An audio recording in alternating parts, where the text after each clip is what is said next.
Hi everyone and welcome. Quite some time ago I bought a Victron GX IO Extender 150. For those unfamiliar with the product, it's a small box you can connect to a Cerbo GX or any other GX device, and it will increase the number of inputs and outputs you have available. I made a video about it back then. I will link that down below.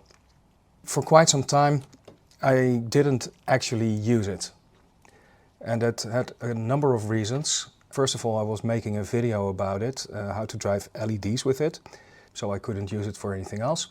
And then after that, the bus that I wanted to use it in was at the repair shop to get the engine overhauled, and it took months and months.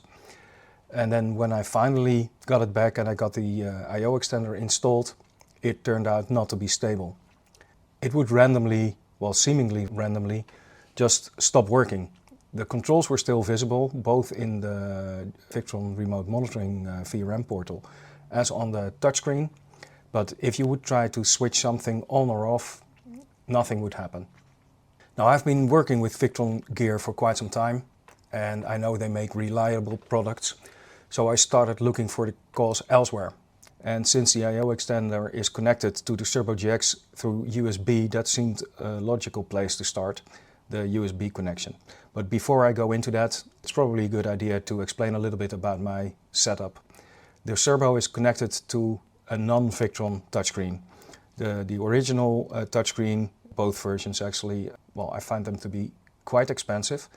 So I went for a cheaper option, which is not only connected through HDMI, but has a USB connection for the touchscreen as well. Then I have a GPS receiver, just a generic one I got off AliExpress. Bluetooth dongle, Victron GX Tank 140 sensor interface, and also a device that connects to USB on one end and has 4 VE direct connections on the other end. Most of this stuff is connected through a USB hub because the Cerbo only has 2 usable USB ports. The third one is for power only. So the number one suspect at that time was the USB hub. I didn't power it because I hooked everything up and it just worked, so I was lazy and I didn't think about it. So that's where I started. I plugged in the power supply, nothing changed. It was still unreliable. I was still not ready to blame Victron for this problem, so I bought another USB hub, a more industrial one. Again, no luck. Then I connected the GX IO extender directly to one of the USB ports on the Cerbo, using the other plug, the other USB connection for the USB hub, and everything else was connected through the USB hub. Didn't make a difference at all, same problem. And at this point I was getting a little bit annoyed because I wanted to use the IO extender, that's what I bought it for, and it was just not reliable. I was still convinced that it was somehow connected to my non-Victron gear, or I was doing something else wrong, so I had to figure something out. And then I decided to configure half of the IOs as inputs and the other half as outputs. And I connected one input to one output. In this way, I could use the input to monitor whether the output actually switched when I commanded it to. I created a flow in Node-RED to automate this process, switch the output on and off periodically, and use the input to check if that actually happened, and if not, reboot the Cerbo. Well, that worked, so that made the IO extender at least usable. And then after some time I noticed that the fault condition always occurred when I switched off the touchscreen. And this is when I started to doubt whether this was maybe a bug in the Victron software.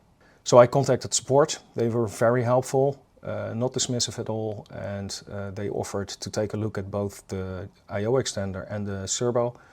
I didn't really feel like sending it in because I was by that point convinced that it was a software bug, and I didn't want to go without the Cerbo for too long because I was using that quite intensively. So I started to dig deeper. I'm not going to bother you with all the details, but what I found is this. The USB devices are obviously hot pluggable. So in the VenusOS, the software that runs on the Cerbo, there are config files telling the software what to do when a certain USB device is plugged in or removed.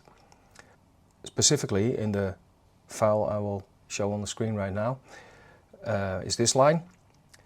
And it tells the system to run /lib/udev/io-extender whenever any device within the HID, human interface device, system is removed. The I/O extender is recognized as an HID device, but so are mice, keyboards and touchscreens. The script itself doesn't check whether it was an I/O extender that was unplugged or it was anything else. It just looks at the action, add or remove, and it acts accordingly. So if any device within the HID subsystem is removed from the USB, then this script will get invoked and it will get rid of all the stuff that is needed for the I/O extender to work. That's basically what's going wrong. So I looked a little bit further. For some reason, when inserting an I/O extender, there are some more checks. Then it doesn't just look at the subsystems. It's not just HID, but it's also checking if there is a string saying it's an I/O extender 150, and then the action is performed. So I changed the remove line into this. I'll show it on screen. And this makes sure that the script is only executed when an actual I/O extender is removed. This change needs to be activated, well, by rebooting the GX device. It can be done without rebooting, but I just wanted to keep it simple here. And I put the line down below in the description, so you can copy paste it into your config file if you want to.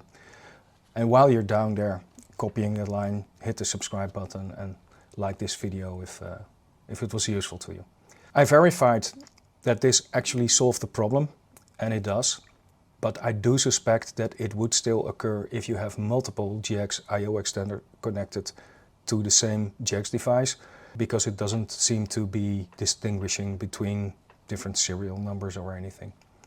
But I will leave that up to the Victron guys to figure that out. Thanks for watching.